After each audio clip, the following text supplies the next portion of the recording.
I'm surrounding myself with yes people. I knew you were going there. Right? Yeah, I saw Just that people coming. who I'm gonna, just stroke my ego every now and then or all the time, a yes ma'am, yes sir.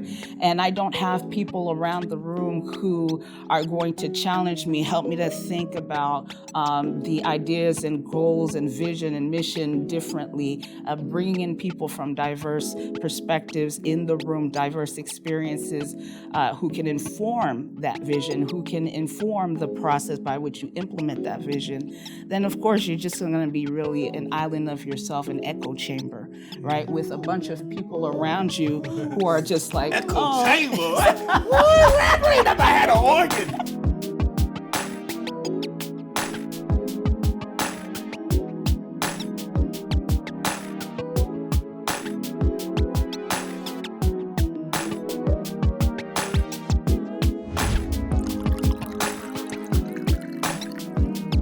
Oh, I'm so excited today to have a very special guest on Theology on Tap with my friend, Dr. Willard Maxwell.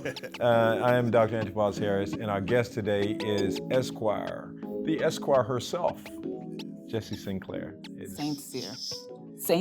Saintcyr? Yes. Oh, I said it the wrong way. I've been yeah. calling you Sinclair. Oh, thank you. You for know, clarifying. that's the first time you've done Saintcyr. Saintcyr. You've always said Saintcyr. Saintcyr. Oh, Yes, wow. yes. Okay. So I'm nervous. I mean, I'm in the presence of greatness. Thank you, I appreciate that. But Jessie has quite a resume and quite a life story, and all of which is quite instructive and very interesting. And I'll let you tell us what's on your heart today as we try to carve out our theology on tap. Well, what's on my heart right now is leadership. And just being here at the International Leadership Summit, of course, that is the topic of mind for really anyone who is paying attention to what's happening in the country and across the world. It's just the types of leaders we have, how our leaders reflect who we are, right? And also how we can become better leaders. For me, the intersection of my background and leadership plays out every single day of my life, and it's part of what I do in my work. So that's where my mind is right now, leadership. What is leadership for you?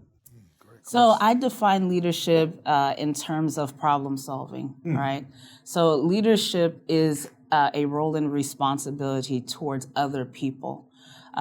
Setting a clear vision on what you want to do, what problem you want to solve, drawing people to support, address that vision to make it a reality and to solve that problem. And then also empowering and developing those leaders to build future leaders, right? So it is not a post that you hold on forever. It's something that you pass on. Leadership is a baton.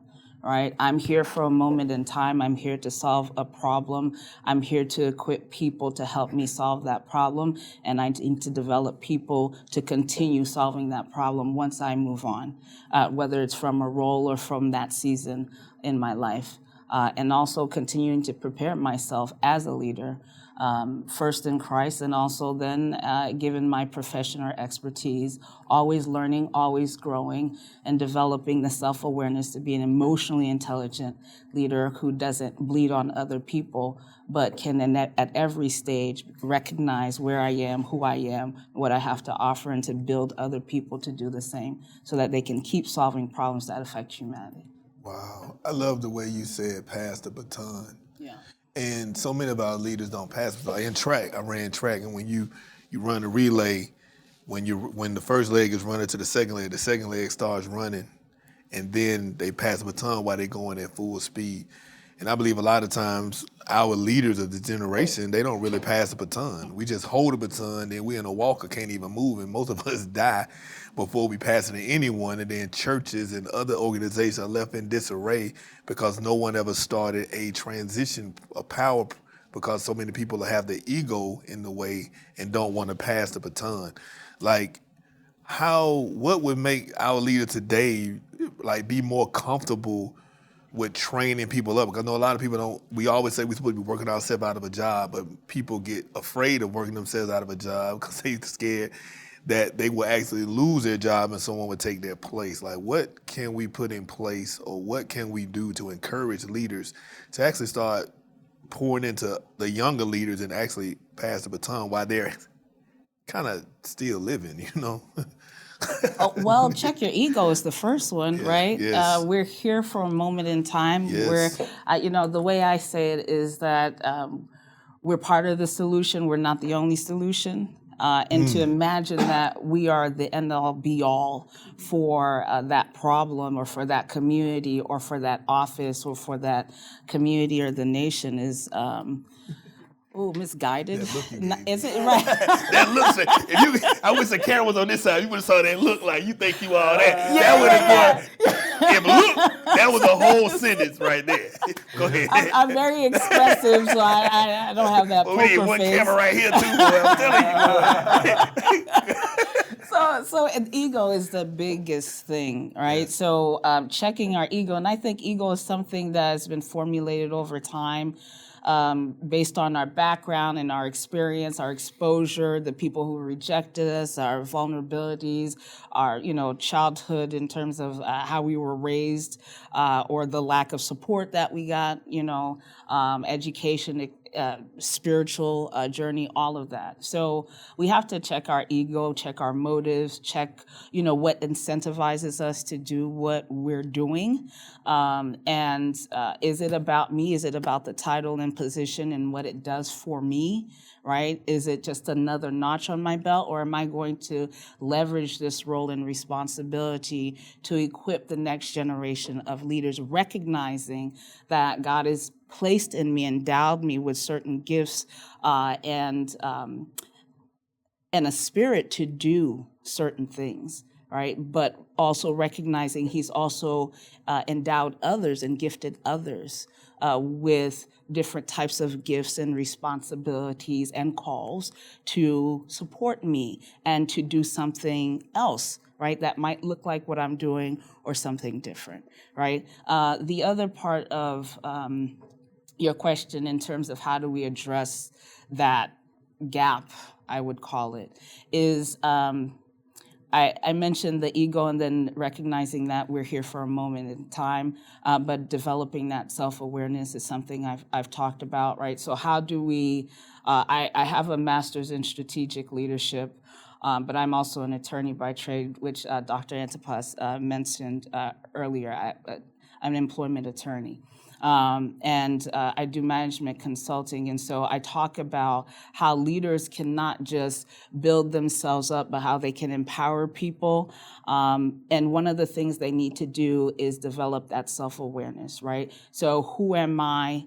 What motivates me? How do I relate to other people? How do I manage relationships and things like that? Because it doesn't just inform how I show up as a leader, it also informs how I engage other people as a leader, right? So that learning process, that self-development process is important, not just in terms of leadership and accomplishing goals and solving problems, but also in terms of, mitigating risk to your organization, right? So we hear the terms bleeding on people, but it's not just bleeding on people. The way we show up as a leader can actually create exposure. And I'm using some legal terms here, but exposure to our organization, right? So if I show up and I'm not self-aware, I'm not addressing the issues. I am turning a blind eye. I'm surrounding myself with yes people. Man, I knew you were going there. Right? Yeah, I saw just that people coming. who I'm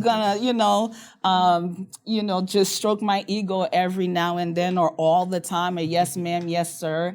And I don't have people around the room who are going to challenge me, help me to think about the ideas and goals and vision and mission differently, bringing in people from diverse perspectives in the room, diverse experiences, who can inform that vision, who can inform the process by which you implement that vision, then of course you're just going to be really an island of yourself, an echo chamber, right? With a bunch of people around you who are just like, echo chamber? Woo, never had an organ.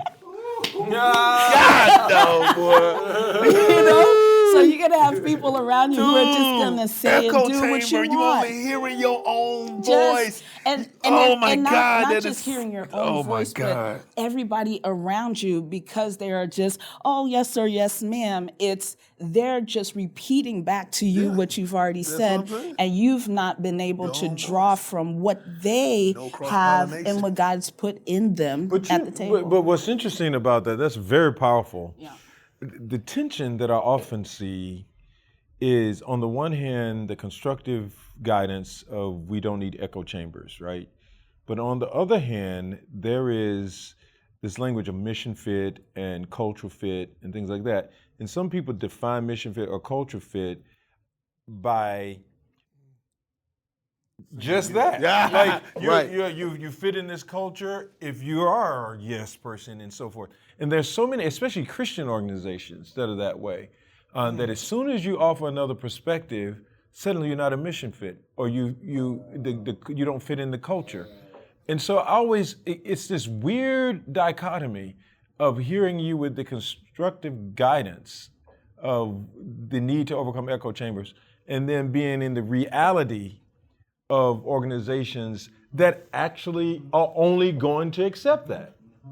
So, like, there's an intersection. There's an impasse here, right? So, what do we do about that? So a culture fit can be a dangerous word if we're talking about a certain context, right? If culture fit is do what I say, act like we act, and it's a dysfunctional, low-performing organization that has had a history of litigation, meaning lawsuits, right?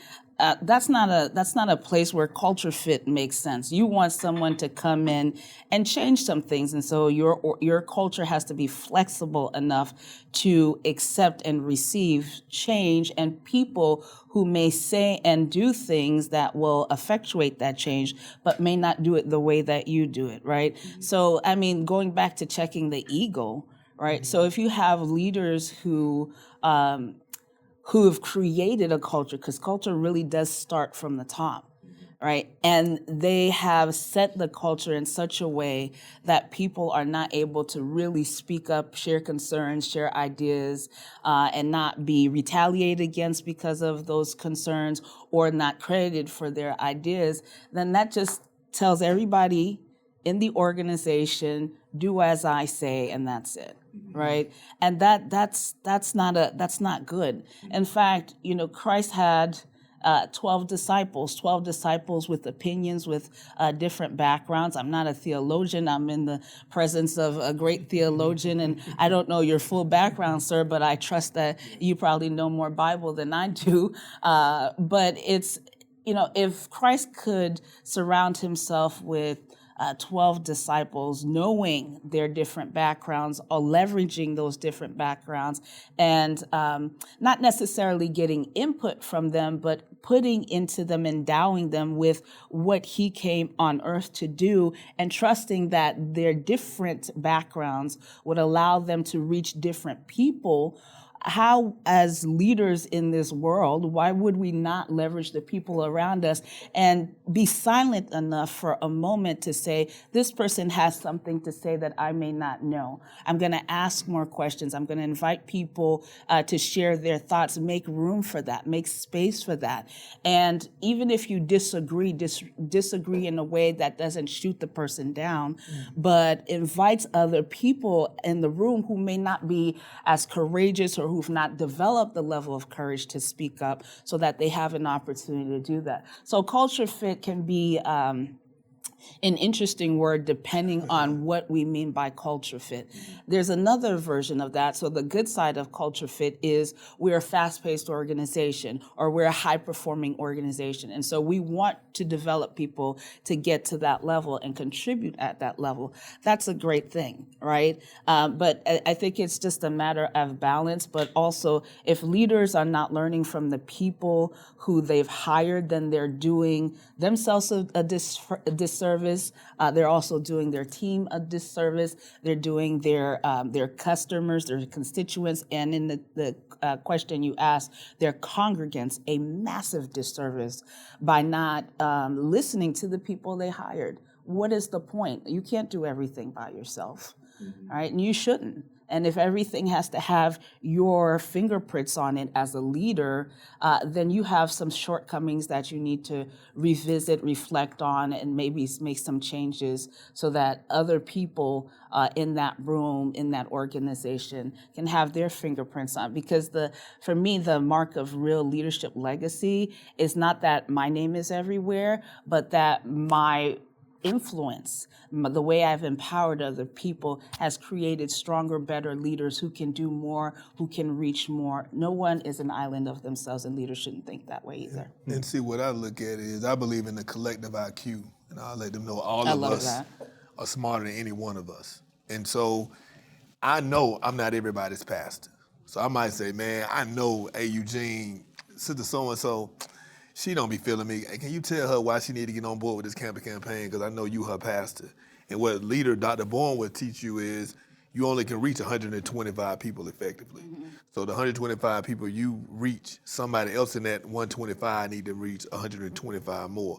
And once people begin to understand, like you said, put the ego aside, when you really understand that you need everybody giftedness. Like I said when we just got through talking at the other interview, we always celebrate our similarities, but we need to really celebrate our differences. Because when we celebrate our differences, then you can do what I can do what you can do, and we as a team work together. Sports know that. You can't win a game. I don't care how many. You can have 100 Tom Brady's on your team. You ain't gonna win no game because you need a linebacker.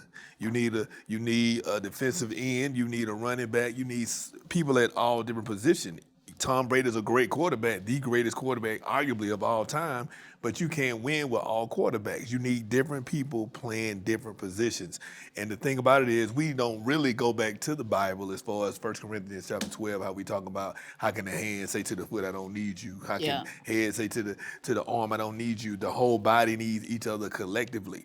And your gift may be prophetic, but my gift may be praying in tongues. Your gift may be interpreting tongues. We all need our gifts to work together if we're going to really go somewhere. And I think a lot of times we do talk about culture. And man, you helping me, because when you say it really is the church more than anything, because we always feel like you the preacher, you're supposed to listen to me. Yeah, but I still want people to hold me accountable. I tell my people, you shouldn't agree with me all the time because I'm the visionary and I should be able to see further than you. And then your idea sometimes should bring something else to me. But now if you disagree every time, there isn't a wrong culture. Every single time you shouldn't disagree, but at least sometimes you shouldn't be telling me yes every time.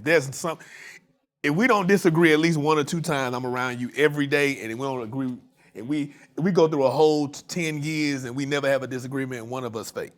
Because if you think everything I think, I believe that's highly impossible. I want to kind of marry the question, my answer, and what you just said there. Okay. I just wrote this down, that culture is the measure of the leader's maturity, the maturity of where that leader last developed him or herself.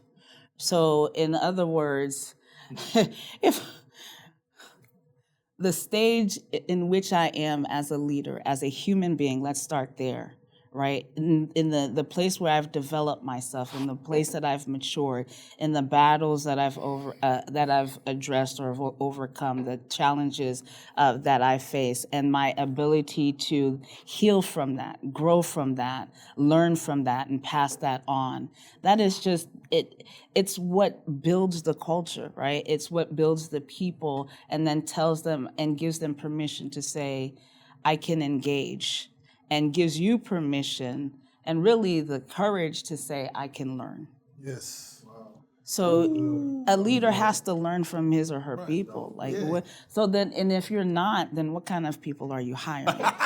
Reverend! Yeah, that's good. That's a good. What are you hiring? Yeah, I have a question, a different question. What role does personality play in leadership? That's a great question. And how do you negotiate a skill of leadership with a variety of personalities? Reverend. Oh, that's a great That's a question. deep I don't know if question, I'm bro. fully equipped to answer it, but I'll do my best. So I'll say that, there are all types of leadership personalities or leadership styles, right? Depending on who you're looking at and what scholarly materials you're looking at, there could be 12 or 20, right? And I think you just have to be aware, going back to self-awareness, aware of how you lead, who you are, what your personality type is. So I am an extroverted introvert, right? I've taken all kinds of personality tests. I know that at a certain time in the day, please don't talk to me. Right? Just get me some coffee. It's me and Jesus up until a certain point, and then I can invite everybody else in. Right? So if I know that about myself, I'm going to lead in such a way that I'm not going to schedule certain conversations at a certain time because I'm not going to be able to fully engage you, right? Because my mind is somewhere else, or I have not quieted myself enough so that I'm refreshed and I have what I need to get through the day, right? So, that's something I have to be mindful of in terms of how I engage other people and how I master myself and my time and my energy and my actions. But then in terms of how I engage the people around me, right? So if I know I'm an introvert, and one of the things that I don't often share is that growing up, I was very, very shy. Absolutely, until maybe fairly recently, I was still very shy. Public speaking wasn't natural to me, right? I would have a family member, one of my sisters, I'd pay her to walk down the street with me because I didn't want people to look at me. I didn't want to talk, right? And I don't know where that came from, but over time, I recognize that being in leadership requires that I communicate one-on-one interpersonally, but also communicate organizationally. So if I'm developing myself as a leader, as a person, then I'm recognizing that there are certain things about me that may make me feel uncomfortable in certain settings. And so I have to master that and address that, right? I'm working with all my strengths, but I'm also identifying and not ignoring my weaknesses, but working on them. So one of the things that I do in certain settings, given my personality type, right, is that I know that if I'm communicating organizationally, there's a certain preparation I need to have. If I'm communicating with people one-on-one, there's a certain preparation that I need to have, right? And then if I am building a team of people, I know that in terms of communication, I may speak very well publicly, but there are certain things about communication, written communication, social media communication, written communication, email communication, right? There are different aspects of communication where I may need someone else to come in, and so I'm going to hire based on not just my weakness, but also the needs of the team and the needs of the organization, right? So there are multiple levels to that, and I think your question is a very important one, and I think depending on the leader, his or her personality style, but also the team that they have and the needs of the organization will determine how they manage themselves and their personality, but also how they engage those people and how they build the appropriate team to support the organization. I'm glad you said that because That's a mouthful. no, by the because way. I know me and I'm an introvert as well, and that's why like Antipas, he went and called all the people in. You know, I get the camera people, I do all that, but or Jonathan, I hire a lot. I hire extroverted people to kind of come on these type things with me. I mean, so I bring some of my extroverted crews, so we can build shows and do things. And I know, man, what's his name again? And Jonathan will text me, it's so and so, because he remembers people, he talks to people, he engages with people more than me. And I love the way you said the maturity of the leader, because a lot of times you come in, you do have to change culture, but you have to know you, because you may be changing the culture for a detriment.